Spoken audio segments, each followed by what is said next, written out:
సింబాద్ అనే వ్యాపారి తన స్నేహితులతో కలిసి సముద్ర ప్రయాణానికి బయలుదేరాడు. వాళ్ళు ఒక అందమైన దీవికి చేరుకున్నారు. అందరూ ఫలాలు, పూలు సేకరించడానికి వెళ్లారు. సింబాద్ ఒంటరిగా చెట్టు నీడలో విశ్రాంతి తీసుకుంటూ నిద్రపోయాడు. అతను లేచేసరికి అతను దీవిలో ఒంటరిగిపోయాడు. దూరంలో ఒక పెద్ద తెల్లటి గుండ్రని వస్తువు కనిపించింది.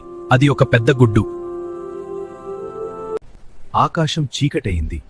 ఒక భారీ పక్షి వచ్చి ఆ గుడ్డు మీద కూర్చుంది. సింబాద్ తన టవల్తో ఆ పక్షి కాళ్లకు తనను కట్టుకున్నాడు.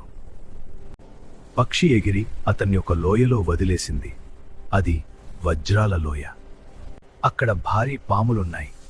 సింబాద్ భయంతో ఒక గుహలో దాక్కున్నాడు.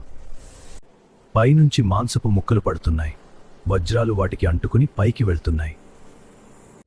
సింబాద్ కూడా మాంసానికి తనను కట్టుకుని గద్దలతో బయటకు వచ్చాడు. వ్యాపారులు అతన్ని కాపాడారు. సింబాద్ సంపన్నుడిగా తిరిగి ఇంటికి చేరుకున్నాడు.